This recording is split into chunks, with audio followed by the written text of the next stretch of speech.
नमस्कार मंडळी, मी सई तुषार तावडे @सई तुषार गंध कोकणातला या यूट्यूब चॅनलवर तुमचं मनापासून स्वागत आहे. आपला मुंबई टू संगमेश्वर हा प्रवास आपण 6 भागात डिवाइड करून तो अपलोड केलेला आहे. तो तुम्ही नक्की बघा आपल्या यूट्यूब चॅनलवर आणि आम्हाला कमेंट करून सांगा तुम्हाला कसं वाटलं. तर त्याच्यानंतर आपण आता पुढे बघत आहोत की देशी गोपालनच आम्ही का निवडलं.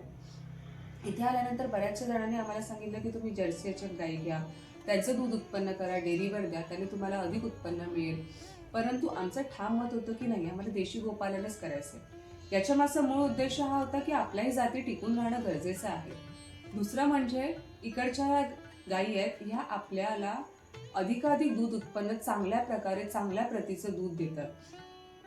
साधारणतः आपल्या भारतामध्ये 51 देशी गायी आहेत, त्यांच्या जाती आहेत.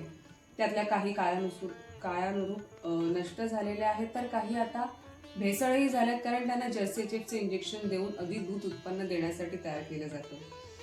त्याच्यामध्ये देशी गाई बघायला गेल्या तर आपल्या पंजाबमधली साहिवाल, राजस्थानमधली थारपारकर, गुजरातमधली गीर असू दे किंवा महाराष्ट्रातली खिल्लार, कोकणातली कोकण गिड्डा, अशा बऱ्याचशा देशी गायींच्या जाती अद्यापही आज आपल्याकडे आहेत. देशी गायींच्या दुधा तुपा इतकं त्यांचं शेण आणि गोमूत्रही अतिशय चांगलं असतं. त्यांच्या शेणामध्ये, शेणखतामध्ये गुड बॅक्टेरिया असतात, जे जमिनींना, विविध पिकांना उपयुक्त ठरतात. त्यांचं गोमूत्रही औषधी प्रमाणामध्ये मांडलं जातं. म्हणूनच आम्ही देशी गोपालन करण्याचा निर्णय घेतला. आता यामध्ये आम्ही गीर ही जात निवडली.